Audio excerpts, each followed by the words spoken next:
Cold open question of the day for the Just Basketball Show, August 9th edition. Chris Manning, Brendon Kleen, and Wes Goldberg with you today. Guys, Draymond Green came out on his show and was wondering why NBA players aren't playing in 3-on-3. Something I've frankly wondered as well, considering we're not winning in 3-on-3 despite being the definitive basketball country in the world. But if I were going to ask you guys for 2028, for the next Olympics in LA, pick your 3 guys you just want to put in a 3-on-3 team on the men's side. The women have this a little more figured out. I know Haley Van List on the team, and they haven't quite succeeded as well, but historically a little more success than the men. If we're going to fix the men's side of this, who are the 3 guys you're saying I need to get them as the main fulcrum of my 3-on-3 team? Okay. First of all, ecstatic you picked this.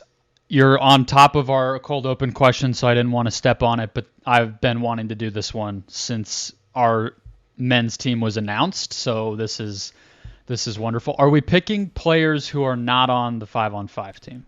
Is it limited to everyone else? Those players off. Yeah, but I think if you want to, but I think there are guys that are on the 5-on-5 roster like this cycle, for instance, and I think you can make a case that they're not going to be on there again, and you could pull them over on 3-on-3. I mean, Jason Tatum could play.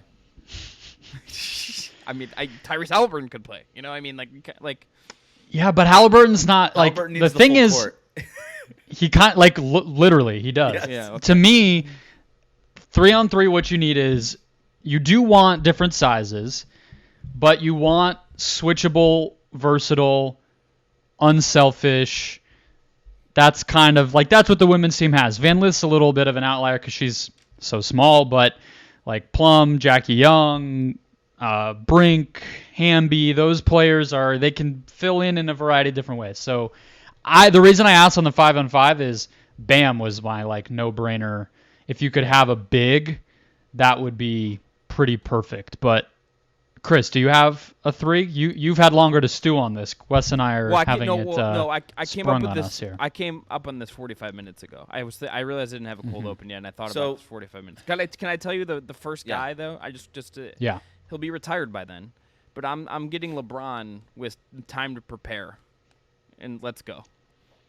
Okay. Not at all surprising that you would just pick your guy LeBron. You just who should we have represent Team USA in fencing? You didn't even have give to LeBron preface just, it. A couple of years. No, yeah. If there was a graphic on the screen, if we had that type of production value, LeBron would have already been under Chris's name on the 100%. list. Yeah. LeBron, you're telling me him just improvising shit in 3-on-3 wouldn't just fucking rule? It just would. I mean, he's really not. He'd be great. So I have given this a lot of thought, and by a lot of thought, I mean for about 10 minutes the other day. Mm-hmm. And I agree with all the points that Brendon made in terms of what you're looking for. I also think you just need shooters, guys who are going to just make shots at all 3 levels.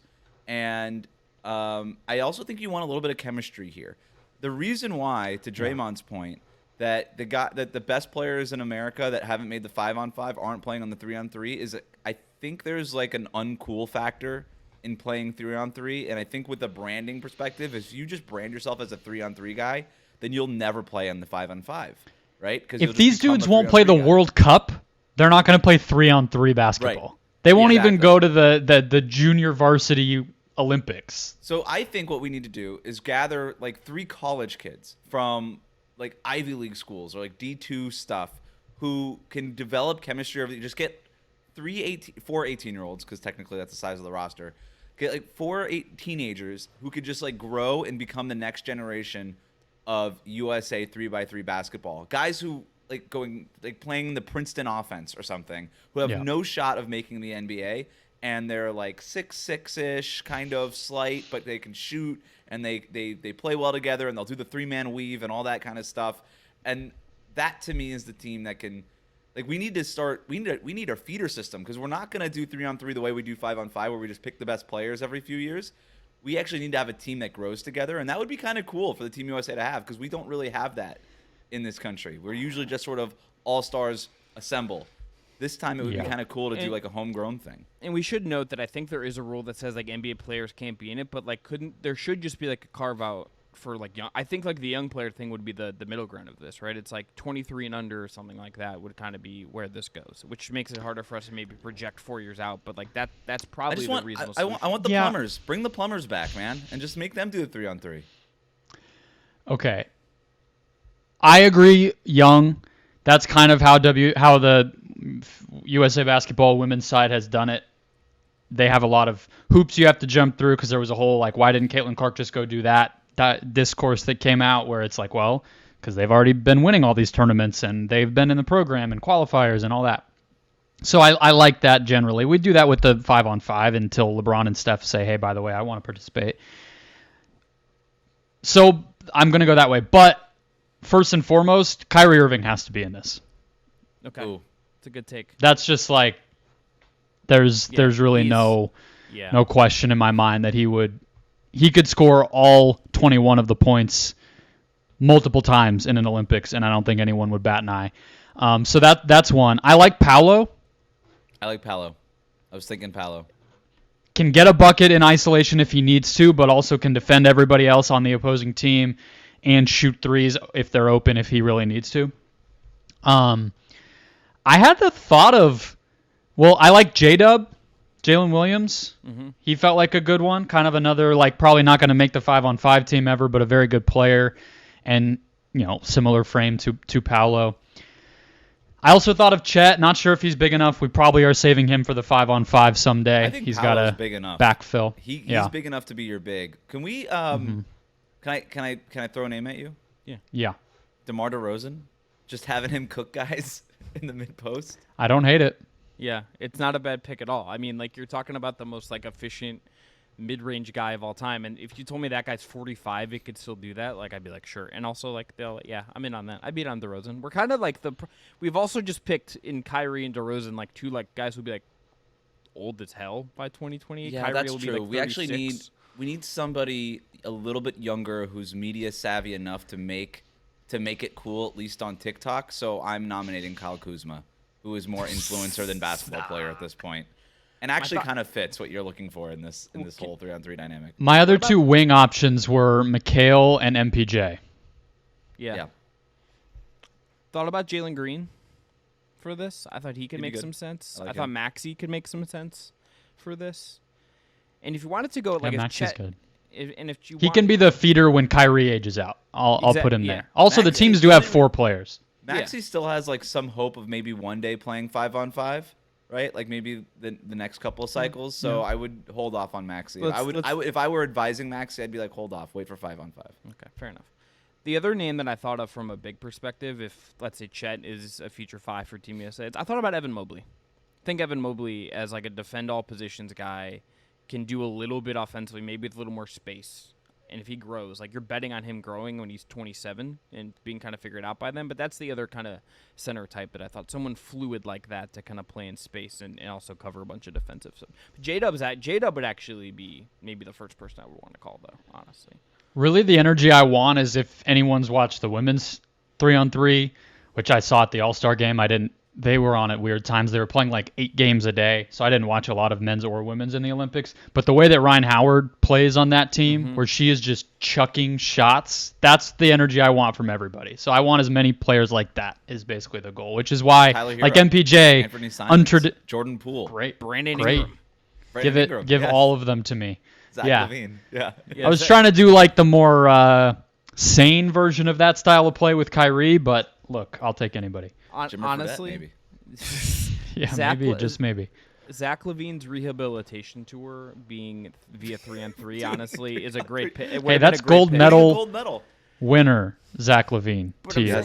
Thank you very much. He doesn't need rehabilitation anything. Yeah. Call me back when you have a gold medal, Chris. Got a gold notebook, That's what I got. It's pretty close. But Zach LaVine telling me he could you're telling me he couldn't have a great couple months in Vivek's I'd like to trade for Zach LaVine because of 3-on-3. It would help from his trade value. If he wants to get out of Chicago, he should do 3-on-3. I can agree there. And just cook for 2 weeks in Paris. Could do worse. Could do that in LA when he's however old he'll be in 2028. It's a great option. All right, on today's show, all Olympics. A spectacular move by Michael Jordan. LeBron James with no regard for human life. Hey there, welcome into the Just Basketball Show. I'm Chris Manning. That's Brendon Kleen. That's Wes Goldberg. If you haven't already, follow, rate, review on your podcast app platform of choice. Hit subscribe on the Just Basketball Fans YouTube channel and check us out on TikTok Instagram, and X. Support for today's show is brought to you, as always, by BetMGM. If you haven't signed up for BetMGM yet, use a bonus code JustBasketball, and you'll get up to a $1,500 first bet offer on your first wager with BetMGM. Here is how that works. Step 1, download the BetMGM Sportsbook app on iOS or Android and sign up using code JustBasketball. Step 2, deposit at least $10 and place your first wager on any game. Step 3, you receive up to $1,500 back in bonus bets if the bet loses. Just make sure to use bonus code JustBasketball when you sign up. Gambling problem? Call 1-800-GAMBLER. Must be 21 or older to wager. Terms and conditions apply. Guys, let's get into the Olympics. Let's start with USA-Serbia. USA comes back from as many as 17 down in this game. And I think the place to start here, the person to start with here, and either you can take this, is Steph Curry, because this is going to be Steph Curry's USA game. This is going to be the game when we think about Steph USA as a Team USA guy. This is going to be the game that we think about in his legacy in the Olympics. Like, they do not win the game unless Curry absolutely goes off in the way he did in this one. It's simplistic to say, but ultimately, like, that to me is what this game felt like it came down to, was Steph Curry leading the charge for the Americans. Yeah, Steph to me is the story of the game. He had the photo moment pregame while he's waiting, watching the end of France-Germany. Maybe we should have known then. And given that he played once before, but this will be the last. I mean, it might be his last like amazing basketball moment. I hate to do that, but given the stakes, like, is he going to get this far in the NBA again? Like this, we really should be savoring this. But I think you would have to say the same thing about Embiid, right? Like, I'm not sure if we're going to see Embiid again. I'm not sure what his impact's going to be against France, especially if they continue to bench Rudy Gobert. And he finally showed kind of why he was here in the first place. So to me, this was a very cool, like, narrative, enjoyment, entertainment semifinal match, just as much as it was like a close basketball game. Is we got to see the other guys finally get theirs.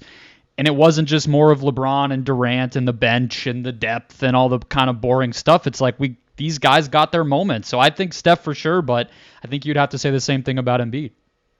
Joel Embiid had 7 straight points for Team USA in the fourth quarter. Steph Curry comes out of the gates firing with that typical Curry flurry, and it looked like Team USA was going to waste it. But they come back from 17 points down. Joel Embiid has a great second half. All these things happen, and for all of the talk about Steve Kerr's rotations and the lineups and who's out of the rotation, who's getting the DNP-CDs, Tyrese Halliburton, Jason Tatum, all these things, push comes to shove.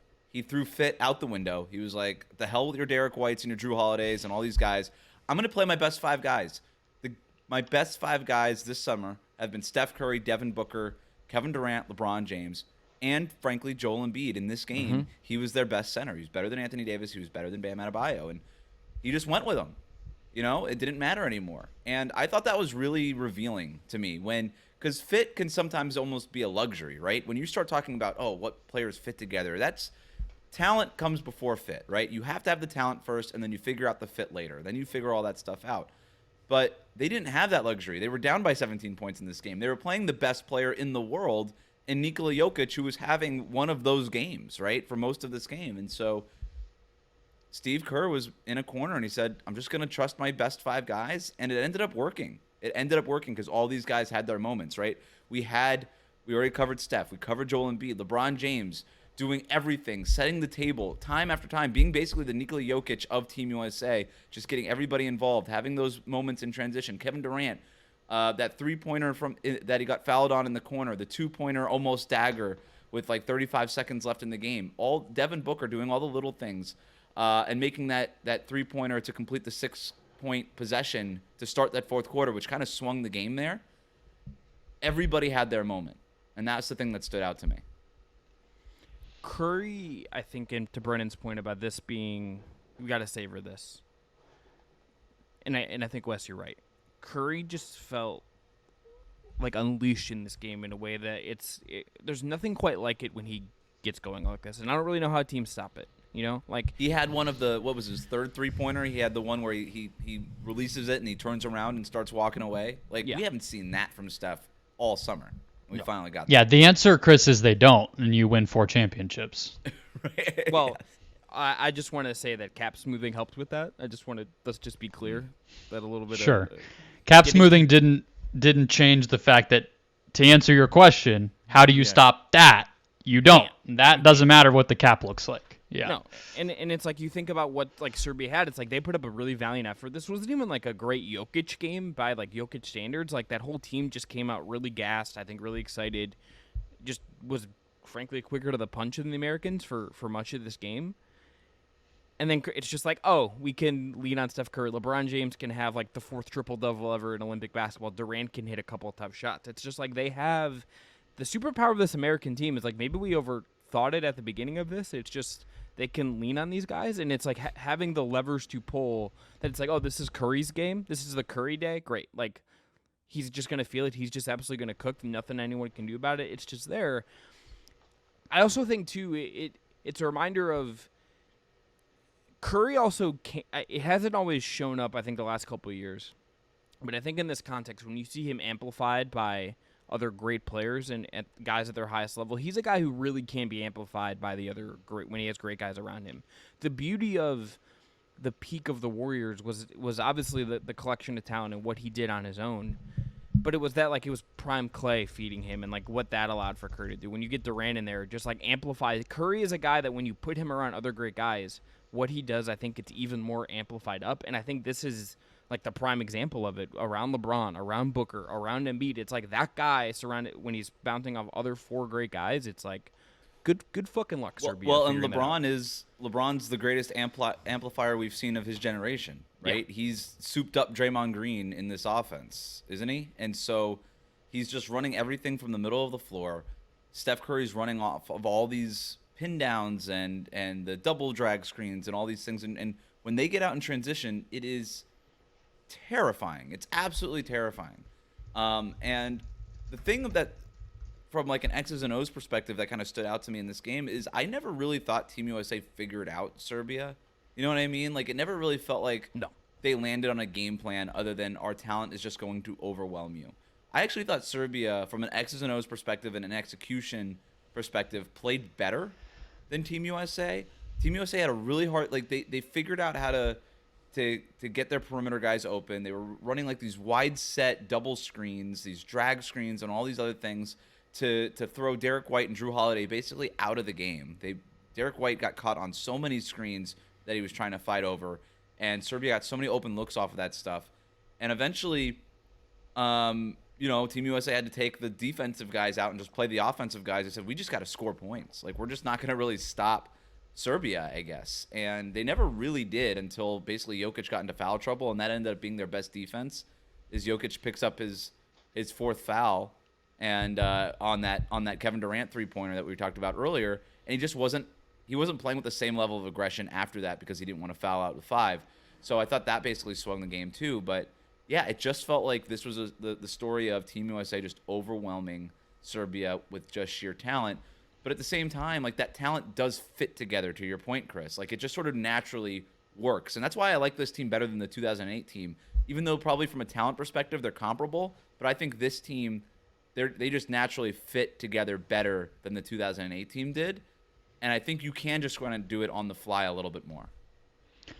I think comparing it to the 2008 team specifically, I think that is the value of having a little bit of an older team rather than, Kobe and the kids, right? Like that team kind of was. So this year, you can just have LeBron become that superpower Draymond. Steph understands, maybe I have some limits to what I can do in this environment, or my shot's not really going. He's not going to force it. He's not going to do too much. KD can miss all of the exhibitions and come in game 1 of the group stage and just pour it in. And you can bench all the question mark guys and still have enough to come out and win this one. So I agree that it's much better. And it is interesting. It's always funny with a close game like this to look at the box score and almost like double check your own memory of watching the game. And a lot of the things that you would look at as indicators would have told you that Serbia probably won this game. They had fewer turnovers, more offensive rebounds. 3-point shooting was basically a wash, basically even. assists, basically even. You would think, hey, this team turned it over less, won the possession game. It was close all the way, had the best player for the most part. They should win. And maybe it is 0 for 6 from 3-point range. Well, I'm getting there, but like maybe it is just kind of the depth, like a little bit in the end, just like it always has been, is just that none of the U.S. guys had to play 38 minutes. You know what I mean? And like Jokic did. But yeah, I think Jokic is a place to go, especially from an NBA standpoint. Like, I look back again to double check myself here. He did take 7 shots in the fourth quarter. It felt like less than that, I will say, but I think he only took 2 at the rim, and that to me is the biggest issue. And it felt like it was a recurring problem with Serbia all along. Is like, why does he not just go down there and dominate? We've seen that at times in the NBA, but I do feel like usually Jokic will just get as close to the basket as possible and try to bully you into scoring when he really needs to. Look at Game 3 against the Wolves. There's no better example. I don't know why he didn't do that. I don't know why they stuck to the pull-up threes when they stopped falling as U.S. is just pouring it in. But I do think there could have been an even closer version of this game if Jokic is that Game 3 Jokic, and I'm not sure why we didn't get it. To your point on Jokic, there was a moment there in the fourth quarter where it looked like he was going to start backing down somebody. It was Joel Embiid got caught on the other side of the play, but it was Kevin Durant that was behind Nikola Jokic. And Durant actually fought Jokic, I thought, pretty well and forced Jokic into some a tough turnaround, like 18-footer. And I think the answer is that when you usually see Jokic bully another team and get into his spots in the paint, he's usually doing it because he's attacking a mismatch. And outside of Steph Curry, there wasn't really a mismatch on the floor for Jokic to punish. And Team USA did a pretty good job of making sure Steph Curry did not end up on Jokic. They really fought to make sure Steph didn't end up on Jokic. It happened a couple times, I think, in the first half, and he got beat.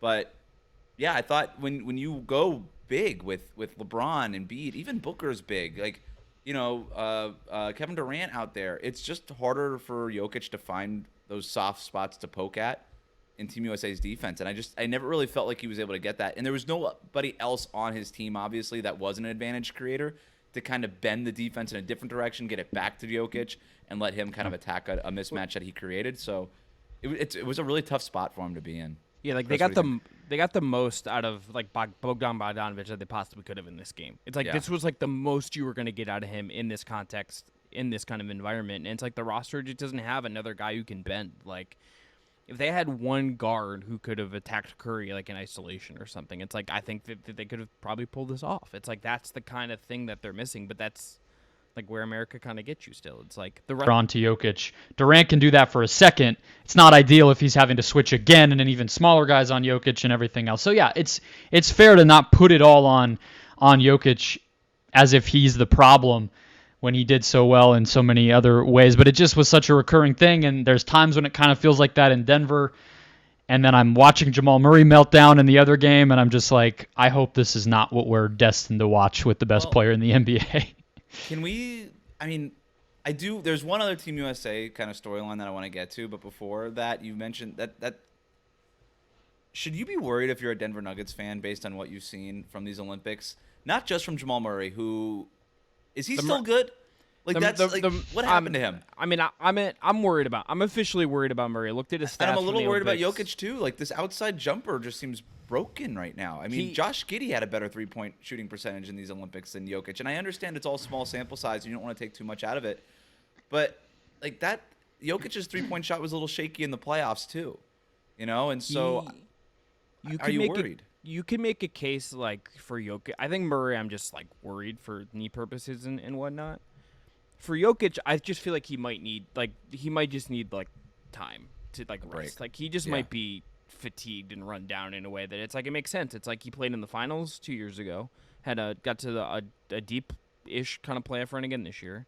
Has played for Serbia. He hasn't really had the recuperation period you kind of need after these long, grueling runs. And and I think the jump shot to me is like when you can tell a guy is tired. It's when the shot just doesn't quite have the same oomph because you don't have the legs. Like that, and that's what I think you could be seeing with Jokic.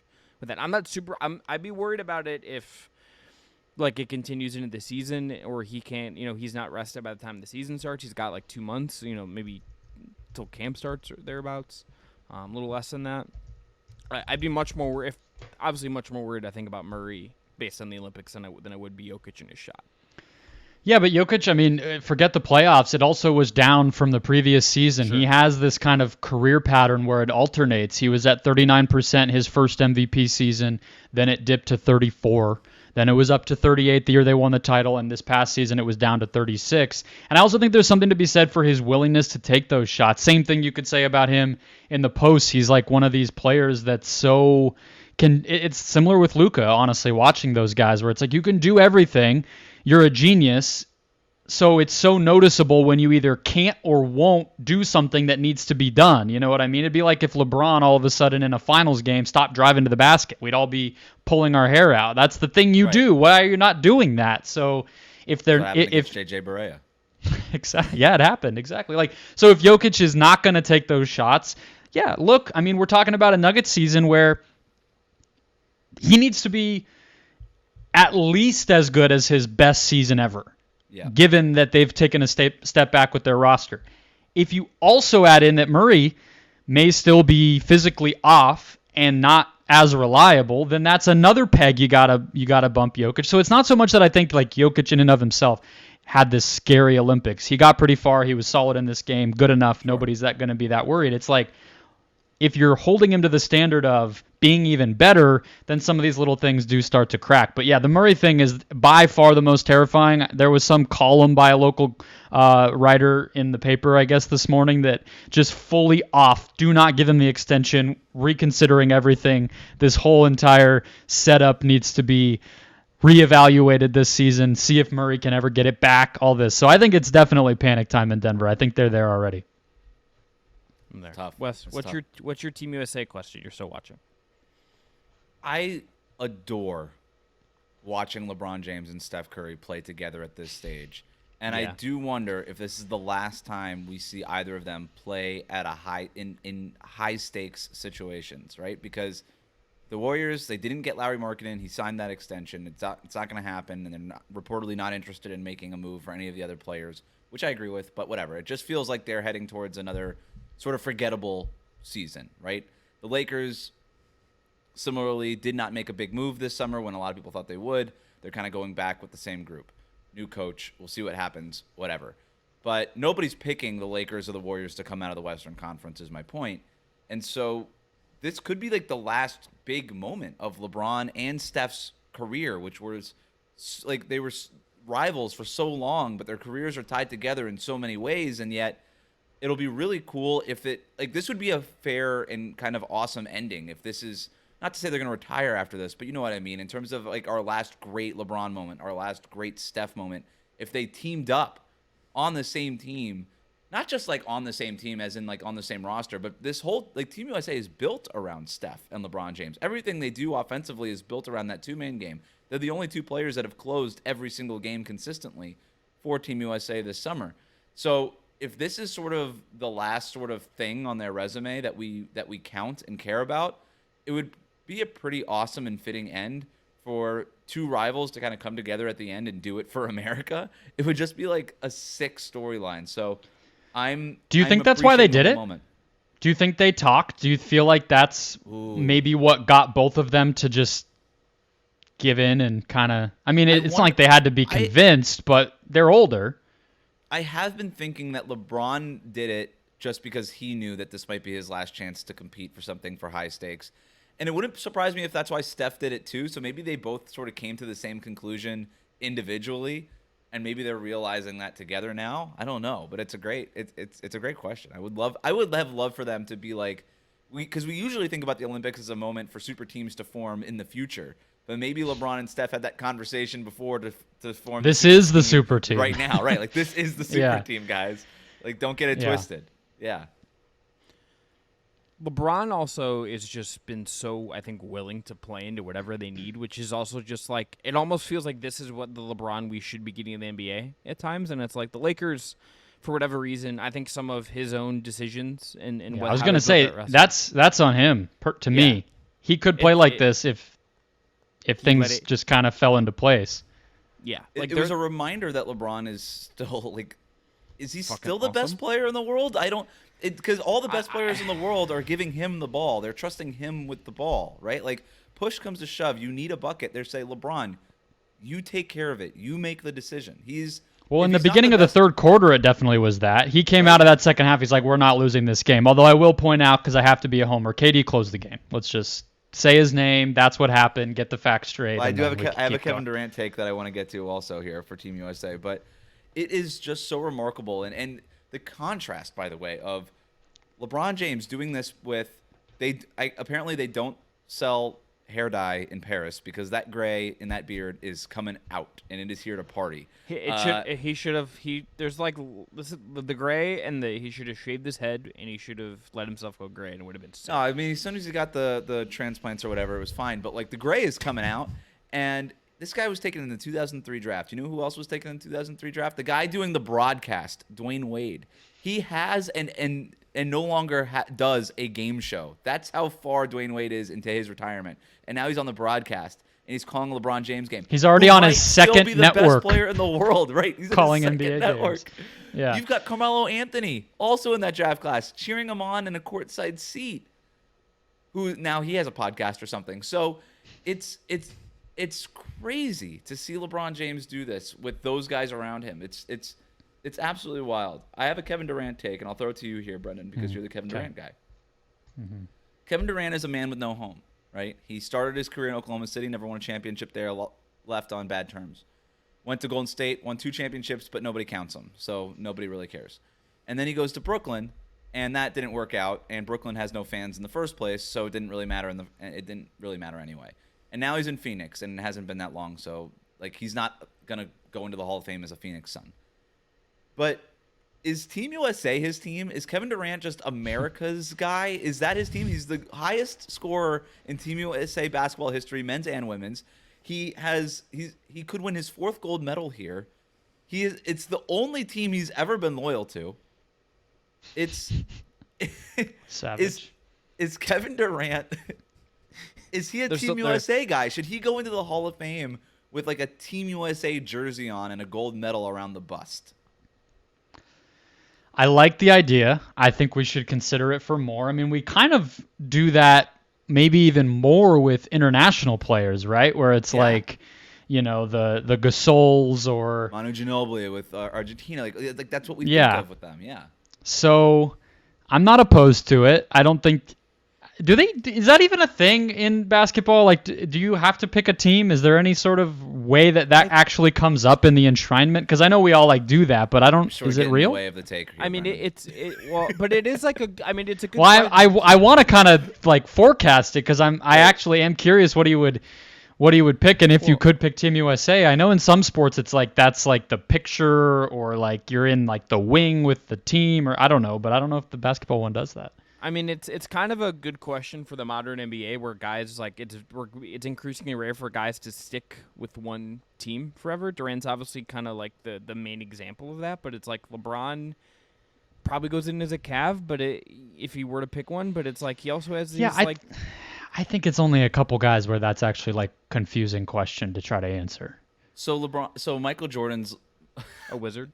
Hall of Fame exhibit is there's a Bulls jersey hanging, but that's Michael Okay. Jordan. So who's like a random? Well, who's the Durant like analog of a guy that played for? Well, I'm even trying to several think of teams? somebody less than like who's just like who do we all agree is like the worst Hall of Famer? People always say Mitch Richmond. All right, let's go Mitch Richmond Hall of Fame exhibit. This is like Joe Rogan podcast stuff, just like looking stuff up on. They don't. Turns out Google Images doesn't even have a photo for it. Bill Bradley's Jamie, another that's one that's come up. that's the guy who pulls stuff up on Rogan. Look, I think Kevin Durant. It kind of fits the mystique of I think how he has decided to kind of brand and present himself in this second act of his career since leaving Golden State, where it's like with LeBron early on, it was like the whole don't hate the player, hate the game thing. For KD, it's like don't love the team or the league or the sport, love the player. And I literally, I know that it's really hard to say something like that and have it actually sound genuine, but it is genuine. I think that that's just kind of how he has tried to like contextualize himself in real time, and he's somebody who's very invested in contextualizing himself, as he shows when he's on social media and everything. So this being this like other thing where he just goes in and kills, it kind of fits in a weird way where it's like, oh, you kind of had to be there. Like you had to watch at 2 a.m. when he was just like chopping the head off of Serbia in the gold medal game in Rio. And it's like Lisa, it's him and Lisa Leslie, which is like, I never even would have put those two in the same sentence. It kind of fits the weirdness of his career for it to be so linked to this thing that a lot of fans don't care about, but he almost has like made them care about it, you know? So I'm just for a brief Google image search. There's just a lot of jerseys hanging of Hall of Fame players in the Basketball Hall of Fame. So whatever jersey will hang somewhere for Kevin Durant, I think should be a Team USA jersey. Brendon, it's a great point. Like the whole sort of assassin thing that he does, like he comes in every 4 years. It's like a new John Wick movie, right? It's just like, hey, I'm here. It's the best thing that you've ever seen, and I'm out. And you're like, okay, wow, that was awesome. And then you just wait for another 4 years for it to happen again. So I just that's what stood out to me on this. It's the most success he's ever had for one team is with Team USA, you know, and for the longest time he's a fixture on that team like nobody else is. All right, I have a take to get us to the maybe look ahead to the gold medal game. Are we good to go there? Yes. Yeah. Okay. Well, so should we hit on? Is it about France Germany? We should hit that briefly, I think, as well. Yeah. It's about France, but Right. it's from that game. So I'm on the record, as long as we've been doing this show, Chris, that I legitimately believe Victor Wembanyama could be the best player of all time. I firmly believe that. Yes. But these Olympics have actually made me tamp down my expectations for next season a little bit. I think that's a great take. Because I just think the offense.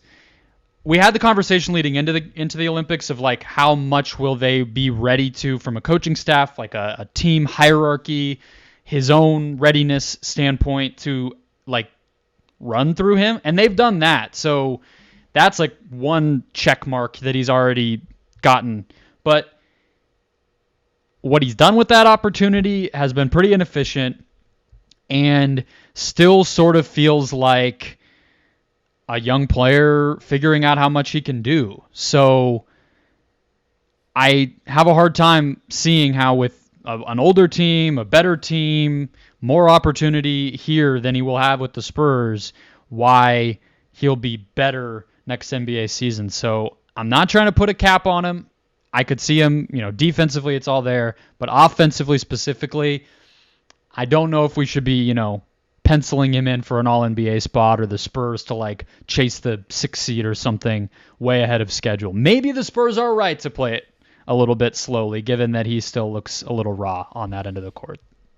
There are things he did in this game that I think felt very much like stuff that he was doing as a rookie that were the moments of him being an alien. It didn't feel like he progressed, to your point, Brendon, as like an efficient lead offensive option, anything like that, right? Like he was 4 of 17 from the field, if I'm not mistaken, 11 points. Yeah. But like he still does stuff where it's like Schroeder blew by him in the third. He turns around basically and sticks his arm out and then strips the shot. He got Schroeder again, blocked a 3-pointer in the fourth. And then it leads to the Frankie Ntilikina dagger 3-pointer, a sentence I did in a thing I never thought I would see in my entire lifetime, is a Frankie Smokes 3 to put a team up 10. It was wild stuff. But it's not just the thing where it's like, okay, we can run a whole offense through him. He can dominate the game in this specific way. And if it was going to happen, like it's not going to happen against Team USA. Like, it's probably not. Like it would have had to happen against Germany or before in this tournament, and it hasn't really happened. So I agree with your take. I think that's a great one. The one knock against Wembanyama is that he doesn't really create his own offense other than the fact that he's 7'4". Like outside of being really tall and being able to get a shot up over anybody, and taking a step back 3 every once in a while, he's not somebody that's creating offense as much. Yeah, right, exactly. And I think that's been on display, to your point, in these Olympics is sometimes he just struggles to really do something offensively, and it does end up just sort of he fumbles himself into a step back 3-pointer, and then when it goes in, it looks amazing, and it's a little bit like the Kyrie Irving thing where he hits like this crazy circus shot, but it turns out he's only shooting like 58% at the basket. But the circus shots are so amazing that's what ends up on Instagram and Twitter and on TikTok, and that's what you take away from it. And with Wembanyama, it's very similar, right? Like he only shot 32% from 3 last year on a pretty decent volume, but like that's cool for a guy who's 7'4". But is that actually a good 3-point percentage? No, it's worse than what Josh Giddey shot last year from 3-point range, Yeah. So it has to get to a level for him to actually be like this offensive phenom that we think he can be, or maybe he just doesn't and he becomes, Wilt Chamberlain at the basket and he just does that all the time, which is also awesome.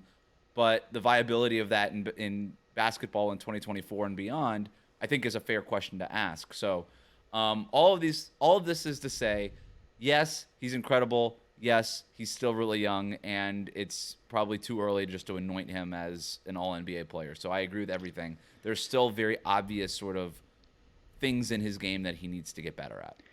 Yeah, his scoring is streaky for sure, right? Like that Spurs game, or of course all of his games were Spurs games, the Nuggets game where they lost to the Spurs toward the end of the season, the one everybody kind of points to, and they're like, if they had won that, the seed is higher. They don't have to play the Wolves. Maybe they win a championship. A lot of what ifs. But that game, he just got hot from 3. He just and I saw it in Phoenix early in the season. He gets in this mode where he can just walk up the ball up the court, pull up from 32 feet, and nail a pull-up 3. And it's like, yeah, that's freakish, but that's not going to be your game. You're not Steph Curry. You're not Damian Lillard.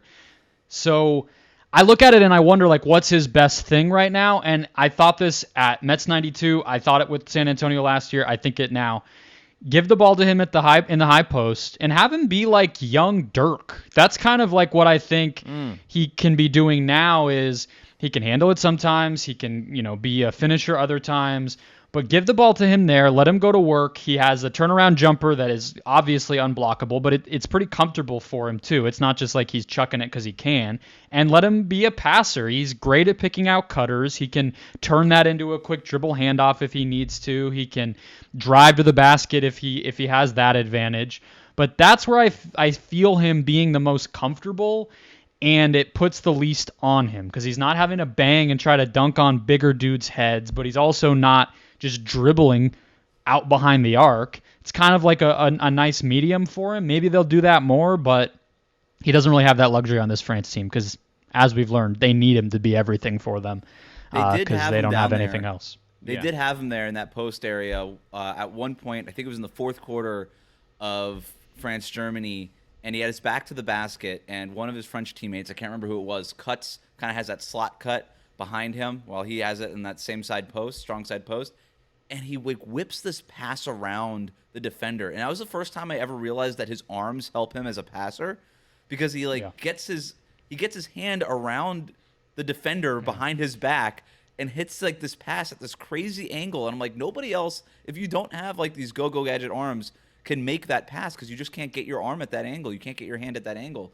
So yes, Dirk Nowitzki, Kevin Durant, LaMarcus Aldridge, all these guys who thrived in that area because they were just so much taller, and for Aldridge, he just had this crazy standing reach and release point on his shot, where that was their bread and butter. So I agree with you, Brendon. That should be probably his bread and butter, and you can obviously play make from that triple threat position and all those kinds of things too. So, more of that. What an upset for France to be here, though. No, I was insane. I was so impressed by them in this game against Germany. Game I didn't think they would win. A game they were underdogs in. Yeah, they frankly just had it's cliche, but it was just incredibly hard. Gobert barely played, he's barely playing, and it's not really mattering. Yeah, because or maybe not because of a finger injury that may or may not have a surgery that may or may not have happened. You have Gershon Yabusele, who is my new favorite player, 17-7, and it's should we get him another NBA look? Yes. You know what I mean? It's this guy. I know he's playing for Real Madrid, and it's Matthias Lesor, who plays in the Greek League, had 10 and 4, and it's it's not the thing you'd expect. It's I get one more Yabusele game. Yeah. I get one more Yabusele game until the next sort of FIBA event. That's not okay with me. I'm not ready for him. I'm not ready to say goodbye. Somebody give that guy an NBA contract. Let's just find La Liga. We're gonna. I might. You Yeah, might they need play to watch EuroLeague La every Liga. year, Wes. Yeah. Might need No, to just but watch. I'm not watching that. I need him in the NBA. I need him on my league pass. Wes I need the needs dancing him. bear on Wes like the needs him Charlotte Hornets or something. in his time zone, not like on a Correct. Saturday at like at 10 a.m. You know, like he really just needs Diabaselli in his Eastern time zone. I need between There's a 7:30 certain- and 10:30 Eastern. I call this like what maybe like the Mike James corollary or something. Like there's a certain level that if you can get to it in Europe on the best teams that play in EuroLeague and make runs every year, and you're paid accordingly, and you get to live in Madrid, Spain. I'm not coming back to go play for the Orlando Magic on a end of a That's a training very fair camp point. deal. Give me Yeah. my I'm the third guy on Real Madrid. I get to live there. I get to be one of the best guys on one of the best teams. I'm making millions still. They make a lot of money. Why am I coming back? No. I also get to come every 3-4 years with my guy Vic and our dudes and come dominate and surprise everybody every single tournament. Like, no. So I guess Gershon what you're telling me Yabusele is has I it have made. to now move to Madrid, is what you're telling me, and just get season tickets for Real Madrid so I can keep watching Yabusele. I don't think that's a punishment. I almost think like making love you Madrid. watch all of their games and not get any sleep or something might be more appropriate here.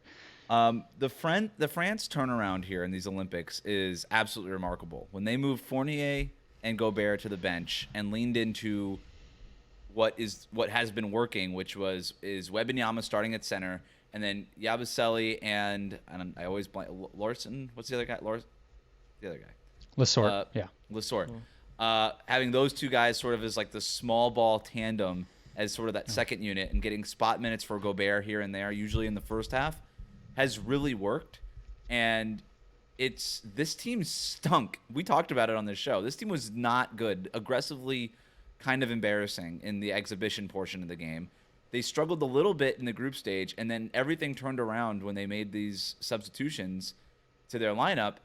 And now they're playing for a gold medal. It's absolutely remarkable. It's a remarkable run. And the thing that, if we want to look ahead to France USA, that home court advantage is real. Oh, yeah. I have not since Yeah. LeBron James winning it for the Cleveland Cavaliers, coming back 3-1 in 2016, have seen a player that emotional after a win, the way that Victor Wembanyama was on the brink of tears after this win. France is the first team to host an Olympics and advance and to medal in the basketball tournament since 1996. That's pretty crazy. And you could tell how much it means to somebody like Victor Wembanyama and all those guys. They are so emotionally charged.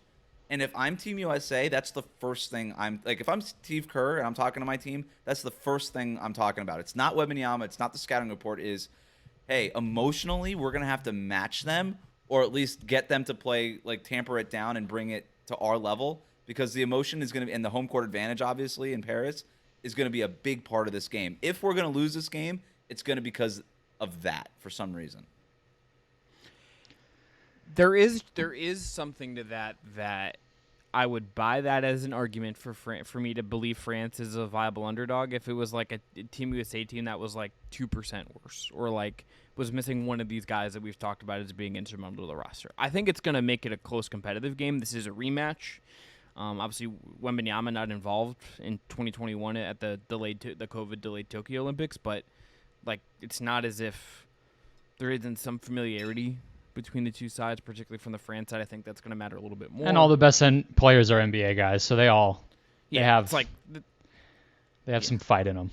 What assistant coach do you think's drawing up the Yabusele game plan? That was really my question. Like is Spoelstra. Spo just being like, oh, is this a heat culture guy that we missed? The next Udonis Haslem. Do you guys think that they change the starting lineup for France? That Does the France U.S. change it, changes? or does the US? Does the U.S. to try to account for Vic and a little bit of more small opponent? What do you think? So I think they stick with it. Yeah, I think you stick with it, but is this? If you were to change it, what would you do, Brendon? Probably take Embiid out would be Yeah. my main thing, because does he guard Vic? That can get a little dicey. One, because it just, again, Vic's going to neutralize him being on the perimeter so much. You start to talk about switching. I mean, you probably don't panic. Maybe it's more of a who closes type of a question. But I do think, like, what do they do against Vic right away is a question. Like, the Canada put Dylan Brooks on him. I don't really think this current Team USA starting lineup has that unless it's just going to be LeBron. But that's a lot to ask of LeBron.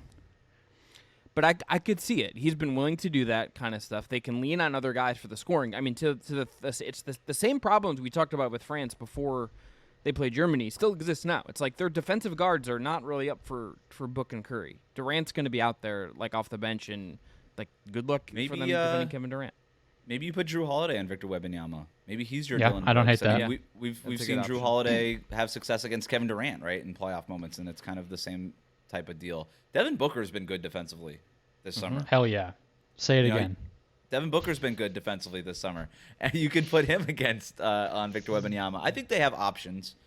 Yeah, I wouldn't overreact, but maybe to your point, Brendan, maybe it's something that, depending on game flow, maybe that's something you go to at the end where you say, all right, these are our best 5 guys. This is what's been working. Let's just do that. Yeah, I mean, but they're 14, they're 14 and a half, 15-point favorites opening. So, I mean, it's BetMGM right now 16.5.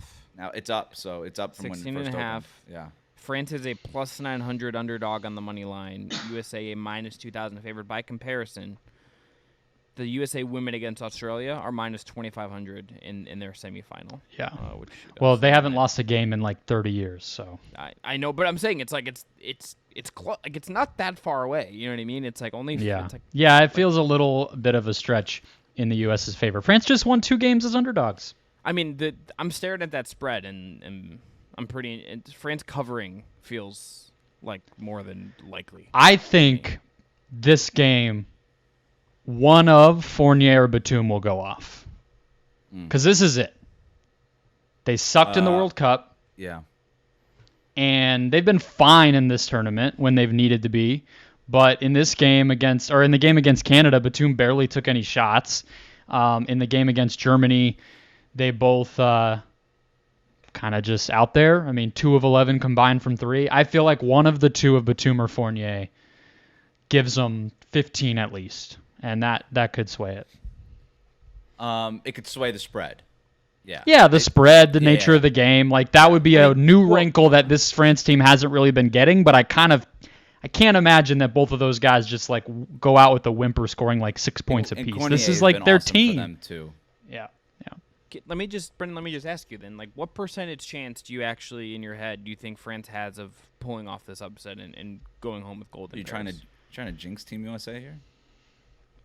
Well, here's the thing. I look at it with comparing it to the Serbia game, right? What had to go right? Their team defense had to be good. I think France can be obviously much better than that. I could see this being a pretty low-scoring game compared to the 95-91 we saw with Serbia. But the element that I don't think France has is that I don't think that they're going to be able to replicate the three-point shooting. I just don't see a world where they can get as hot as to shoot almost 43s and make half of them the way that Serbia just did. Because we know these players, Ntilikina, Yabusele, I mean, these are fun guys. They're not going to do that from 3. So that's the ingredient that I just don't see them being able to keep up with. And obviously they don't have like they don't have anybody on offense even close to either Jokic or Bogdanovic, right? No. I mean, France's best guy is worse than both of them. So I don't think it'll be very high. 10%? 5%? I would go 5. I think there's a world where it's close. There's a world where like maybe Wembanyama does just like get hot and there's a rhythm, and like it is small sample size, you can't really count that out. But to your point, like there's not a Bogdanovic like even equivalent scorer on this roster for France. Like there's just not. Like Fournier can do some of that. Batum can do some of that, but it's like I watched things happen in this Germany game that I just like. Again, I mentioned it before, but it's like Frank Ntilikina like hitting a tough pull-up 3 to put them up 10. It's just like not something it's gonna happen once in the whole tournament. It's probably not happening again in the gold medal game. You got France then, Wes? That's your pick? No, I think 10%, 5%. Yeah, that's about right. It'll be really low. To me, what I'm just watching for in this one is Victor Wembanyama at this stage of his career going up against the Avengers of American basketball, and what does that look like? A little bit like what we just saw with Jokic, and Jokic tried to have one of the best games of his life, and he didn't have the gas at the end. But I'll be really interested to see Victor Wembanyama coming off of 2 kind of quiet offensive games. Defensively, he's been great. Offensively, not so much. Maybe worst case scenario for Team USA going into this one is it kind of feels like, to your point, Brendon, because he's streaky, he's almost due for a big offensive game. So to see him on this stage going for gold at home against the past, present, and future of the NBA, where he kind of is like the ultimate future of the NBA, it's just from a storyline narrative perspective, it's great, and that to me is what I'm looking for, because it just feels like Team USA should be and will be overwhelming favorites. I know we've said it like every round, but it is genuinely cool the way that the league has opened up to all these other countries where they're going against the current MVP, reigning 2023 champion, and then going up against the future MVP, people calling him the GOAT, the next guy, in back-to-back rounds to win a gold. Like, that's kind of everything you would want. They might, beat them both pretty handily, but this would not have been the case a long time ago. It would have been like, who's that guy on whatever country? I don't know who that is. He's pretty fun. Let's see what he can do, and then they win by 30, Yeah, we're removed from, like, all due respect to two guys that were very fun in their time, but this isn't like the Leandro Barbosa Brazil, Anderson Varejao Brazil like era. Like, this is like Carlos Delfino or whatever. Yeah. This is like, I would almost bet on it. I would bet on it if I could. It's like, if you told me in 6 years Victor Wembanyama is getting his first MVP, he does like a sit-down interview or something, and they say like, what's a moment in your basketball career that you learned a lot from? And it's like, well, when Team USA beat me in Paris, like going up against those guys, I experienced something in that game that just feels like an inevitable part of the story to some degree, right? It's like he's gonna go through it here, and that's ultimately gonna be good for him, even if it sucks in the short term. Right, Again, it's a classic stress test, right? And it's something that you grow and get better from. And yeah, to your point, like 5 years from now, I could totally hear Victor Wembanyama being like, yeah, that summer that really changed everything for me, or whatever, Yes. All right. Again, the odds on this one: France USA is minus 16.5 point favorites. Over under is at 176.5, and minus 2,000 USA money line. France plus 900 in the bronze medal game. Germany and Serbia. Serbia a minus 1.5 favorite. Over under at 170.5. Serbia minus 120. Pick outright. Germany plus 100. I'm pretty excited for Germany Serbia. Honestly, should be good. Should be a good game. Should be a good bronze medal game. All that and more, we'll talk about those games at the top of next week. Wes, you've got a personal question for us. Let's get out of here on that. All right, we'll make it quick. Took my wife to the airport this morning for a 10:30 flight in the morning. Dropped her off at 7:45. You said She likes to get there early. My question to you guys is, how early do you like to get to the airport? And what is your airport routine? Do you like airports? I hate airports. I don't like flying either, to be candid. Flying really just particularly lately, it's really kind of stressed me out. I've also only had like really bad experiences flying the last like 6 months. As I think a lot of people have had, but I've almost gotten stuck like every time I've flown the last couple months. So I'm kind of dreading flying now. I was So you lucky don't get enough the to airport not. early or not? Chris. What'd you say? I didn't hear you. Airport early, or are you like, what's your timing in the airport? Hour and a half early. I have pre-check. Hour and a half with pre-check. Okay. Hour and a half with pre-check. Get there. Either get a water. Usually get a water in the airport or refill a water bottle. Depending on the time of day, airport beer is a great beer. Mm-hmm. Airport beer is elite. The great thing about the airport beer is it doesn't matter what time of day. The clock actually the clocks are just spinning when you walk into an airport. Right. And I usually just read a book. I try, if I have to work, I'll do some work, but I like to just bring a book, read, maybe have a beer, maybe have a coffee, depending on time of the day. Brendon? I don't mind airports. I don't spend any more time in them than I need to. I live incredibly close to our airport currently in Phoenix, just the past couple of years where our apartment has been. I'm getting there 45 minutes before boarding, 30 minutes before boarding. I'm leaving my house like an hour and a half before the plane takes off. Yeah. It's cutting it close, but it's also like I literally don't even have to worry about traffic. That's how close I live to the airport. So I know how long it takes. I know where I need to park. Our airport's really huge. It's not going to be busy. So I'm trying to get in and out.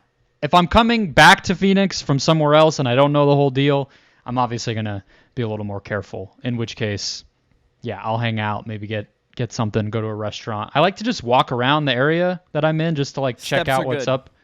But other than that, yeah, no, I'm not trying to hang out. People will make it a night, go to dinner, get a drink, all that. No way, no.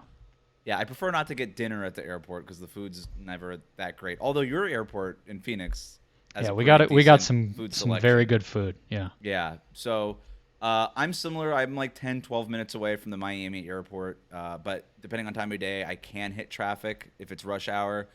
I am typically closer to Chris, where like an hour and a half before, I'll try to get there, TSA pre-check, find my gate, find the closest bar to my gate, sit there, get some work done, have a couple of beers, get on the plane.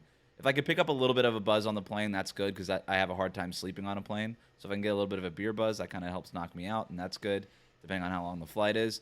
But now it's not up to me because I'm married now. And if I'm flying with my wife, then we get there a million hours early, and we just spend all day there because can't be too careful, I guess. So, but I genuinely love airports. It's one of my favorite places to be. You just have what you have. It's very minimal by nature. You don't have to, whoever you talk to, you'll probably never see them again.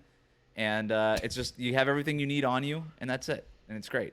I love airports. I don't like being on planes, but I do like airports. Yeah, the worst thing people do on planes to me, like it might be like a top 3 thing that annoys me that people in the world do, is the moment the fucking plane lands and they stand up, I personally just wait. Like everyone wants to get off this plane. We're all feeling a little claustrophobic after 2 hours. You're in the last row. You're gonna get out eventually. I get you want to get off, but let's just chill. I for 2 stand up right seconds. away. Well, Wes, it was nice podcasting with you, but it sucks. Can't ever talk to you ever again. All right, we're going to end there. I'm Chris Manning. That's Brendon Kleen. That's Wes Goldberg. Back at you next week, recapping the Olympics. We'll talk to you then.